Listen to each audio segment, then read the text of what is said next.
Gracias por estar con nosotros en esta oportunidad. Qué privilegio saludarles. Soy Jesús Manuel Torres y como saben, nuestro contenido siempre está dirigido a esas cosas que usted no va a ver ni va a escuchar en otro lugar. Y realmente hoy le quiero dar las gracias a todas las personas que se están conectando a cualquiera de nuestras plataformas porque la encomienda que tengo a continuación no es fácil. Voy a tratar de aprovechar el tiempo al máximo, pero mi próximo invitado es un hombre que le ha dado la vuelta al mundo con muchos de sus libros y realmente que tengo en mis manos me llegó de una forma sobrenatural. Usted sabe que nada es casualidad en nuestra vida y me habían recomendado este libro que se titula Un mundo que cambia, patriotismo frente a la agenda globalista del doctor César Vidal y realmente me impactó muchísimo de la manera en que me topo en el camino con este hombre que ha prácticamente revolucionado la historia en términos de su literatura. Es un historiador, es escritor y comunicador norteamericano de origen español, es doctor en historia, es un premio extraordinario, que es un premio de fin de carrera. Los que saben de España saben que ese premio no se le otorga a cualquier persona. Está preparado en Derecho, Filosofía, Teología. Ha recibido numerosos premios relacionados con los medios de comunicación. Y la verdad que estoy muy contento de tenerlo con nosotros hoy, a el doctor César Vidal. Qué bueno tenerlo con nosotros, César. Gracias por darnos este tiempo y por ser accesible a nuestra entrevista hoy. Bueno, es un placer y un privilegio poder estar con ustedes en los próximos minutos. Gracias. Bueno, yo quiero hablar sobre el libro, pero quiero que nos cuentes un poco de su historia. ¿Cómo usted ha recorrido tanto? Ya creo que son bastantes libros los que ha escrito, más de 100, ¿correcto? Bueno, yo dejé de contar mis libros hace décadas. Alguna persona que sí sigue todas mis publicaciones me decía hace un par de meses que superaban ligeramente los 200. Los 200, Pero, correcto. pero tengo que referirme a esta persona. Yo dejé de contar mis libros mucho antes de llegar al centenario. ¿Cómo hace para lograr escribir todos estos libros y en qué se inspira? O sea, ¿qué lo ha llevado a escribir tanto?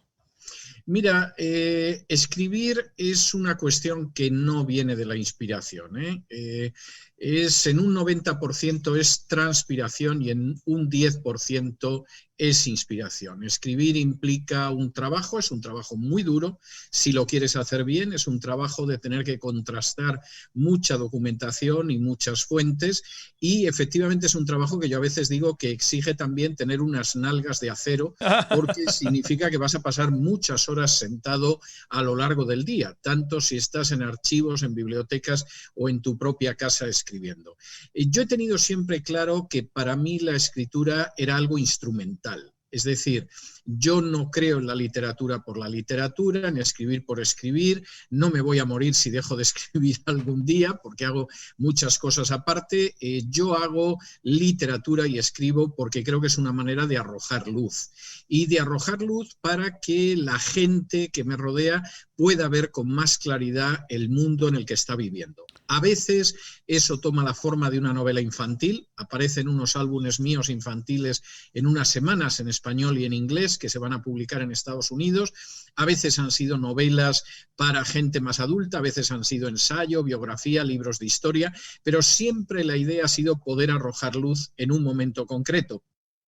Y ese libro que tú tienes en las manos posiblemente es uno de los libros donde se ve con más claridad ese arrojar luz, porque intenta que la gente pueda entender el mundo en el que vive, que es un mundo cambiante y que es un mundo que se parece muy poco, realmente muy poco, a lo Correcto. que uno escucha en los medios de comunicación o a lo que piensan muchas personas. Este libro es retante, doctor, y este libro, ¿a quién lo dirige en particular?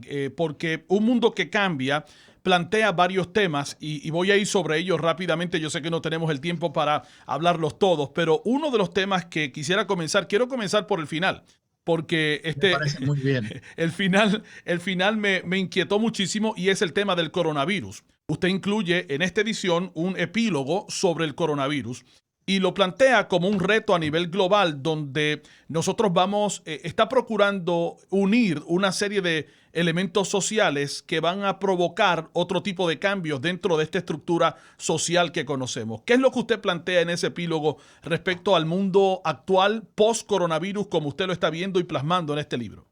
Bueno, vamos a ver, el coronavirus tiene un papel muy importante, aparte de en la vida de centenares de millones de personas, en el desarrollo de la agenda globalista. El coronavirus ha dejado de manifiesto que, en contra de lo que dicen los partidarios de la agenda globalista, las organizaciones internacionales no han funcionado mejor que las distintas naciones. Ha habido naciones que han funcionado muy mal. Mi nación de origen es la primera entre las que peor han gestionado la crisis del coronavirus. Pero con haberlo hecho tan mal, ha habido también naciones que lo han hecho relativamente bien o muy bien. Sin embargo, no ha habido ninguna organización internacional que lo hiciera. La ONU lo hizo muy mal, la Organización Mundial de la Salud lo hizo peor todavía, no lo hizo bien la NATO, no lo hizo bien la OEA, no lo hizo bien la Unión Europea. Es decir, la primera conclusión que hay que sacar de la crisis del coronavirus es que, en contra de lo que dicen los impulsores de la agenda globalista, la realidad es que ninguna organización internacional parece que nos vaya a llevar hacia la felicidad y la prosperidad y la seguridad absolutas. Esa es la primera lección. Segunda lección que yo mencionaba precisamente en ese epílogo. Por supuesto, el coronavirus iba a ser aprovechado por los impulsores de la agenda globalista para intentar imponerla. Y no es extraño que Soros, en una entrevista durante los inicios del coronavirus, ya dijera que el coronavirus iba a ser la crisis de su vida porque le iba a permitir avanzar en todos los objetivos que se había marcado. Yo creo que este es un elemento que ha quedado claro en muchos países donde se ha aprovechado la situación de parálisis de las instituciones para intentar, por ejemplo, impulsar leyes de ideología de género, leyes que tienen que ver con la agenda globalista. Y tercero, y esto es lo que me parece más importante, el coronavirus no debería de provocarnos una sensación de malestar, de miedo, de parálisis, sino que por el contrario tendríamos que ver que nos ha abierto muchísimas posibilidades en las que no habíamos pensado y que además esas posibilidades son posibilidades abiertas a la esperanza. Mire, por citar solo el ejemplo de hoy. Esta mañana yo tuve que interrumpir la grabación de mi programa de radio para contestar para dar una conferencia en Estados Unidos. Terminé de grabar mi programa de radio y me estaba esperando otra persona para una tarea semejante en España. Y ahora estoy acabando la mañana con usted. Es decir, por decirlo de una manera muy clara, posiblemente sin coronavirus no hubiera sucedido eso. Seguro. Hubiéramos esperado a que la persona viniera en avión, estaría muy limitada la gente a la que habla, aunque haya una buena concurrencia, pero el coronavirus ha permitido que nos hagamos más internacionales a la vez. Cualquier conferencia que yo dicto ahora no es solo para la gente de Perú, de México, de República Dominicana, de Puerto Rico, es para la gente que en ese momento entra de los 4 puntos cardinales. Y esta entrevista la ven, que tenemos que aprender. Y esta entrevista la ven miles de personas, decenas de miles de personas a través de otras plataformas, así que eso es una de las ventajas, doctor. Ahora, una y otra vez en este libro que usted escribe me parece una joya. Yo voy por la mitad ya leyéndolo y, como le digo, he saltado para efectos de la entrevista, pero usted plantea mucho sobre la agenda globalista. Ya me habló del coronavirus y una y otra vez usted habla de una agenda globalista y voy a llegar quiero llegar a ese tema rápidamente antes de que el tiempo avance, porque ya mencionó uno de los personajes de esa agenda que se menciona una y otra vez, que es el señor George Soros. Y yo quiero hablar con usted, porque usted no es político, usted es doctor, usted es catedrático, ha estudiado historia y me interesa ese perfil. Pero, ¿qué es la agenda globalista explicada en varios pasos? Esa es una pregunta fundamental y me alegro mucho de que la formule. Vamos a ver, primero, la agenda globalista no es la globalización.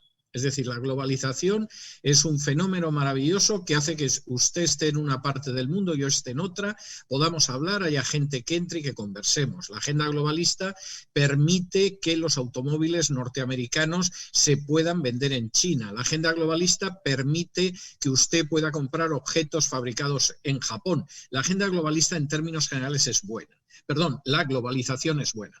La agenda globalista es totalmente distinta y le voy a dar la definición que da el propio David Rockefeller de esa agenda en sus memorias, concretamente en la página 405. Dice así: Algunos incluso creen que nosotros, la familia Rockefeller, somos parte de una cábala secreta que trabaja contra los mejores intereses de los Estados Unidos y caracterizan a mi familia y a mí como internacionalistas que conspiran con otros alrededor del mundo para construir una estructura más integrada, global, política y económica. Un mundo, si ustedes quieren.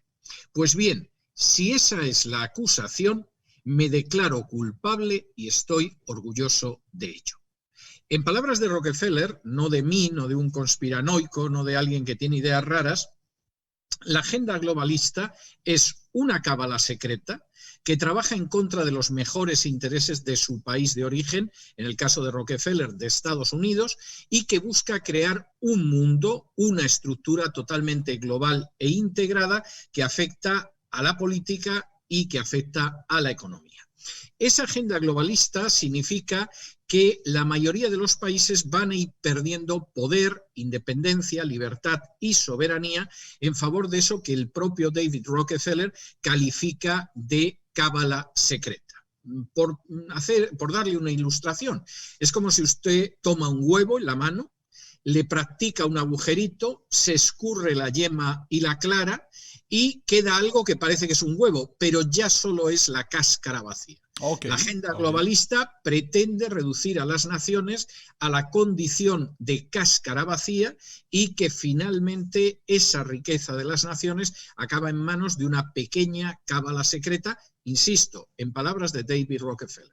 Doctor, interesante lo que nos acaba de plantear. Es por eso que hemos visto que esta agenda globalista que ha avanzado se refugia en ciertos clichés o ciertos paradigmas de la sociedad para quitarle la identidad a los países y cambiar modelos estructurales sociales que ya conocíamos que funcionaban. Como por ejemplo, en la página 189 de su libro, usted habla del matrimonio y usted lo titula "El matrimonio ya no es lo que era".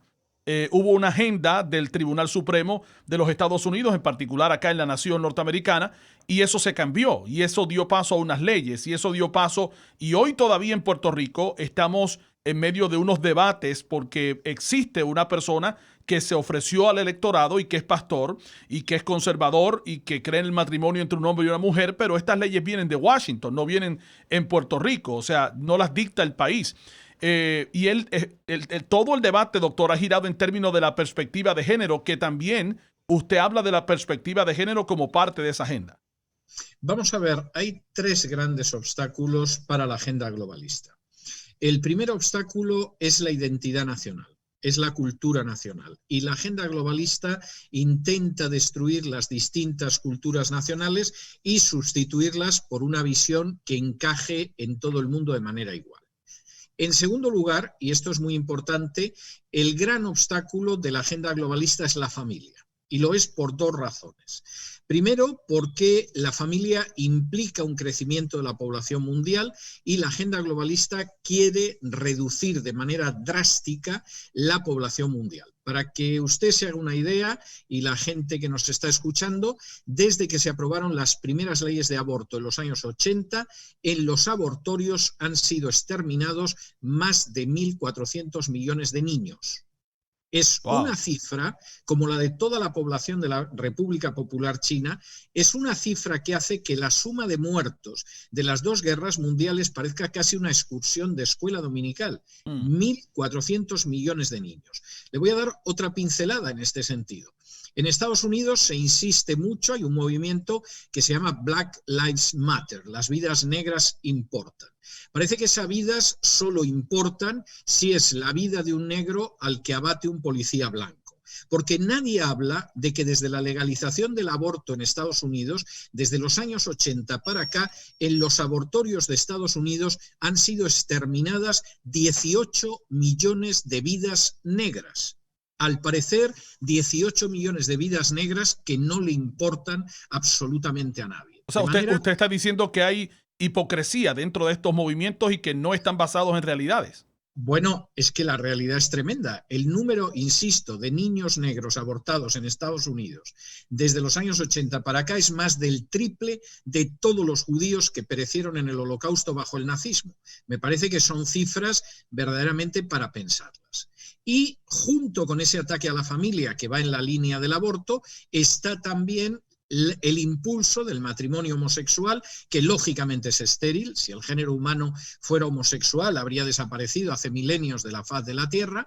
Está el impulsar la adopción de niños por parejas homosexuales, y ahora, como el último escalón que se va destapando cada vez más, está la paidofilia, es decir, legalizar las relaciones sexuales entre niños y personas adultas.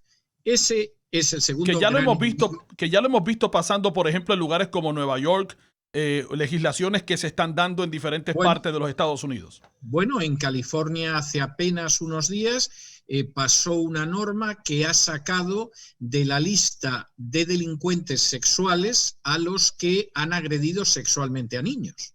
Entonces, cuando la pregunta que se ha hecho al legislador del Partido Demócrata que ha impulsado esta ley ha sido, pero bueno, ¿cómo puede usted mantener a alguien que ha agredido a una mujer adulta sexualmente y sacar a alguien que ha agredido a un niño sexualmente? Ha dicho, porque el 90% de los agresores sexuales de niños son homosexuales y no queremos dar una mala imagen del colectivo homosexual. De manera que después de las naciones, el segundo adversario de la agenda globalista es precisamente la familia. El tercer gran adversario son los cristianos bíblicos. Permítame subrayar el hecho de bíblicos. Cristianos bíblicos. No cualquier confesión que se diga cristiana, sino aquellos cristianos que se asientan en la Biblia. De nuevo, permítame darle otra pequeña pincelada. A inicios del año pasado, el año 2019, se produjo en Bogotá, Colombia, una reunión de los grandes lobbies homosexuales, los grandes lobbies gays, los grandes lobbies LGTB. Llegaron a 3 conclusiones por unanimidad. Primera, en Hispanoamérica el avance de la ideología de género y de la agenda globalista estaba paralizado. En lugar de haber llegado desde hacía tiempo a los últimos objetivos, ese avance había quedado detenido. Segunda conclusión, la culpa de que se hubiera detenido ese avance la tenían los evangélicos. Es decir, ellos nunca pensaron que la Iglesia Católica fuera un problema, tiene una estructura piramidal, tiene una estructura en la cual finalmente el que está en la cúspide de la jerarquía decide lo que se hace, de manera que el católico que está abajo y que quizá defiende la vida, la familia, al final tiene que obedecer órdenes, pero los evangélicos no tienen esa estructura, no tienen esa jerarquía, están basados en la palabra de Dios. Y por lo tanto, cuando han salido a la calle, han paralizado el avance de la agenda globalista en Hispanoamérica. Tercera conclusión, hay que infiltrar y destruir a los evangélicos. Y esta es una labor en la que desde hace años la agenda globalista, pues efectivamente está trabajando, mediante la inyección de una teología liberal y de la ideología de género en editoriales, en seminarios, en facultades, en escuelas bíblicas, de tal manera que se produzca un proceso de envenenamiento espiritual que finalmente quite a este odioso enemigo de enfrente del avance de la agenda globalista.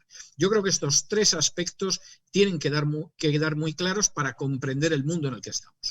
Estamos hablando del libro Un Mundo que Cambia, que ya está disponible y tengo el honor de tener al doctor César Vidal, que es su autor, Un Mundo que Cambia.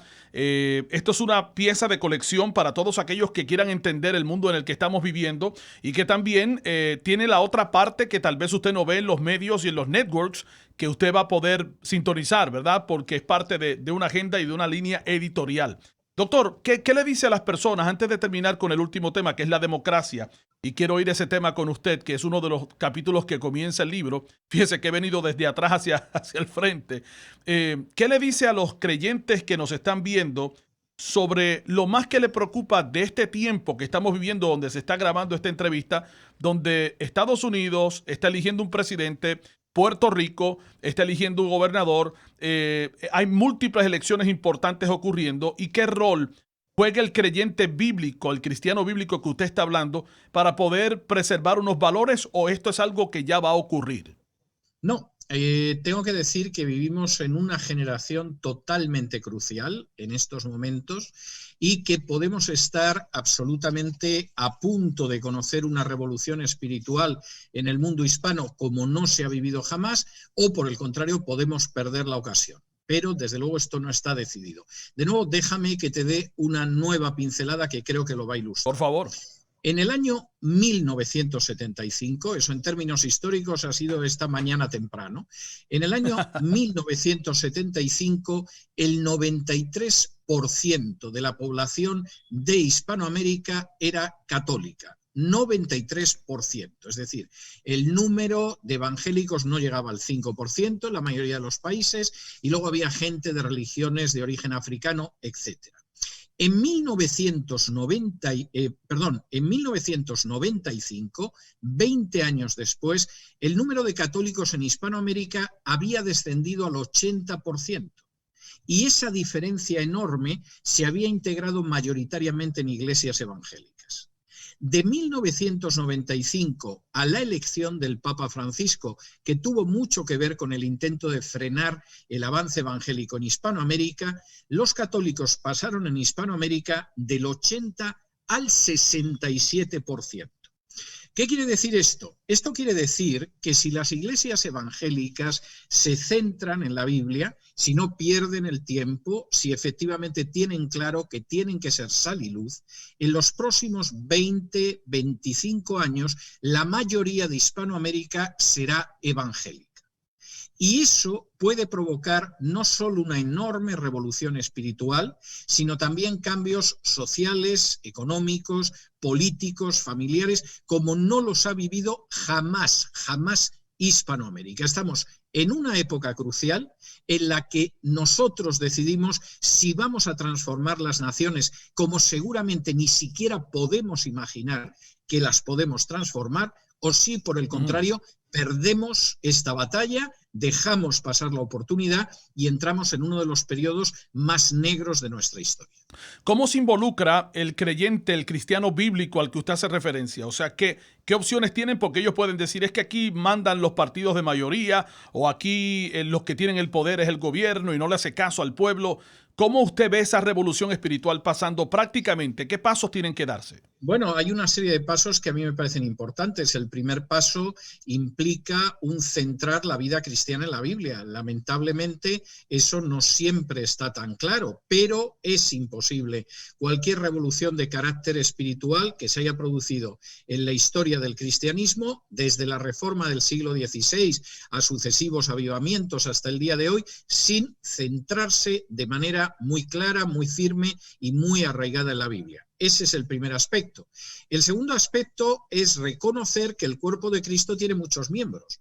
De pronto a todo el mundo le da por ser pie o por ser mano. No, tenemos que reconocer que hay gente que es pie, hay gente que es mano, hay gente que es ombligo y hay gente que es hombro. Y cada uno tiene que actuar de acuerdo a eso. No de pronto todo el mundo querer ser oreja o nariz o mano porque es lo que parece que queda más a la vista de la gente. Tercero, hay que tener en cuenta que en estos momentos en toda Hispanoamérica, quizá con la excepción de Paraguay, donde solo hay un 8% de evangélicos, la diferencia que significan los evangélicos, el margen de los evangélicos decide las elecciones presidenciales. Los evangélicos puede que no se hayan enterado, pero es así. Y hay una prueba que yo invito a la gente a que haga para que se dé cuenta de ello. Si va a las últimas elecciones y ve el porcentaje de votos que tuvo el ganador y el porcentaje de votos que tuvo el perdedor, verá que la diferencia entre ganador y perdedor es inferior al porcentaje de evangélicos en ese país.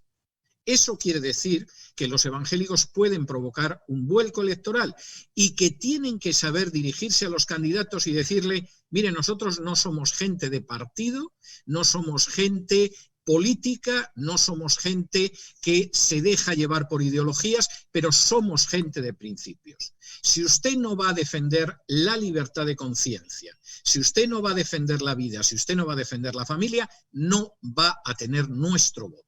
Y por el contrario, si usted se compromete a defender la libertad de conciencia, la familia, la vida, etcétera, usted va a contar con nuestro respaldo. No por su partido, no por su color político, Sí. no por su ideología, sino por los principios, porque nosotros somos gente de principios. Y eso es enormemente importante saberlo manejar. Excelente, doctor. El tiempo se nos termina y este libro nos da para una clase de un año entero de cómo educar a la gente en términos de la democracia y estos temas de la agenda globalista. Sin embargo, no quiero despedirme sin algo que encuentro muy interesante y estaba esperando tener la persona correcta para hacerle esta pregunta, porque mucho se habla de un personaje que se llama George Soros. Y se le ha adjudicado un poder a este personaje de estar detrás de muchas agendas y de hacer muchas cosas en la sociedad. Y realmente hay personas que dudan que este hombre tenga tanto poder y que tenga, como usted le llama aquí, casi sea omnipresente. ¿Quién es este personaje fuera de todas las teorías de conspiración que han planteado y qué es lo que está procurando? Bueno, Soros es posiblemente el icono más conocido de la agenda globalista, al lado del Papa Francisco. Es una persona a la que yo llevo estudiando hace décadas, porque desde hace décadas se dedica a amasar una enorme fortuna, sembrando la desgracia entre los demás. Yo creo que saltó a la fama cuando puso de rodillas a la libra esterlina, la moneda británica, y se convirtió en el hombre que puso de rodillas a la libra esterlina, que es como es conocido. Después se dedicó a quebrar las monedas de Extremo Oriente para especular con ellas. Por supuesto, la desgracia que eso significa para centenares de millones de personas nunca le ha importado, y el único adversario que consiguió resistir a Soros con un coste enorme económico fue China, que se dio cuenta de que no podía consentir que un especulador monetario como Soros le pusiera de rodillas. Y es el único país que le ha aguantado ese pulso. Pero aparte de eso y de su enorme fortuna, Soros impulsa la agenda globalista. Ha gastado miles de millones de dólares, según su propia confesión, en impulsar la agenda globalista, lo que implica pues mantener las tesis del calentamiento global, de la ideología de género, de las inmigraciones desordenadas, incluso de la legalización del tráfico de drogas, que ha conseguido avanzarlo mucho en algunos países hispanoamericanos como Argentina. Y por supuesto Soros sueña con que llegue el momento, como en esta entrevista que yo mencionaba antes, en que pueda alcanzar sus últimos objetivos. O sea que usted no cree en el calentamiento global. No, pero no creo por una razón histórica, y permítame que de nuevo va a ser una pincelada para decírselo. Nosotros conocemos tres épocas de la historia, al menos tres épocas de la historia de la humanidad, en que el planeta estuvo más caliente que ahora. Okay. La primera vez fue 13 siglos antes de Cristo, en la época de la Guerra de Troya, y francamente resulta imposible atribuir eso a la acción humana, porque evidentemente ni había fábricas, ni había automóviles, ni había ferrocarriles, ni cosa parecida. El segundo momento se produjo en el siglo I antes de Cristo, durante la época de Julio César, y no creo sinceramente que los legionarios romanos fueran en automóviles, en tanques o utilizaran la gasolina para desplazar a las tropas. La tercera vez que se produjo otro calentamiento global mayor que el de ahora fue en plena Edad Media, y estábamos en la misma situación. No había fábricas, no había grandes constructoras, etcétera, etcétera. El calentamiento global, lo lógico es atribuirlo al Sol, que efectivamente en la medida en la que varía y que es nuestra principal fuente de calor, si el Sol se apagara moriríamos apenas en unos minutos, ese Sol va variando a lo largo de la historia y provoca un mayor calentamiento del planeta, en el que el hombre tiene muy poco papel. El hombre puede contaminar ríos, el hombre puede contaminar mares, el hombre puede ensuciar hasta cierto punto la atmósfera, pero desde luego no puede calentar el planeta. No lo ha hecho en estas tres ocasiones, tampoco lo está haciendo ahora. Ahora bien, la tesis del calentamiento global tiene una enorme utilidad para la agenda globalista. Primero, porque en un momento determinado puede acabar creando una gran agencia internacional que controle la economía mundial. y que decida que cuando de pronto un país en vías de desarrollo, pienso en Argentina, en México, en Perú, etcétera, decida desarrollarse, le digan, no, usted no se desarrolla. Y cuando diga, bueno, ¿por qué no puedo desarrollar mi industria como otros países? Le digan, porque usted calienta el planeta. Y como calienta el planeta, va a seguir siendo lo que ha sido hasta ahora. De modo que el calentamiento global, aparte de un inmenso negocio para la gente que defiende esto, es un enorme instrumento para atenazar y empobrecer a naciones enteras. Pero insisto, al menos conocemos 3 periodos de la historia humana en que se ha dado un calentamiento mayor y desde luego no podía ser por las fábricas, ni por el uso del petróleo, ni porque hubiera automóviles circulando por las carreteras. Doctor César Vidal, de verdad que ha sido un privilegio poder conversar sobre todos estos temas. Este es el libro que usted debe leer. Estamos en tiempos cambiantes y si usted realmente se preocupa por lo que está pasando en nuestro mundo y quiere conocer otra perspectiva que estoy seguro que no va a conocer en muchos lugares, pues Un Mundo que Cambia por el doctor César Vidal, yo creo que es una buena lectura para que usted lo comience, doctor. Para finalizar, ¿dónde pueden conseguir el libro? ¿Dónde pueden seguirlo? ¿Y cómo pueden...? Bueno, hay multitud de librerías donde se encuentra, pero es muy fácil encontrarlo en amazon.com y a mí me pueden seguir en mi página web donde aparece mi programa de radio, que es www.cesarvidal.com. Pueden también seguir mi plataforma mediática, que es cesarvidal.tv, donde además hay contenidos audiovisuales, es una plataforma por suscripción y hay contenidos audiovisuales considerables, y pueden también incluso seguir estudios teológicos en el Centro de Estudios Bíblicos Teshuvah, que ha empezado a funcionar esta misma semana en Estados Unidos, pero que tiene alumnos en todo el mundo. Excelente, doctor. Muchísimas gracias por estar con nosotros, por acompañarnos y por darnos el honor de esta conversación. Espero que no sea la última y que podamos estar en contacto, ¿ok? Seguro que no. Yo quedo a su disposición para lo que precise. Muchísimas gracias. Doctor César Vidal con nosotros aquí en esta entrevista exclusiva, autor de Un Mundo que Cambia. Yo regreso en breve con mucho más. No se retire.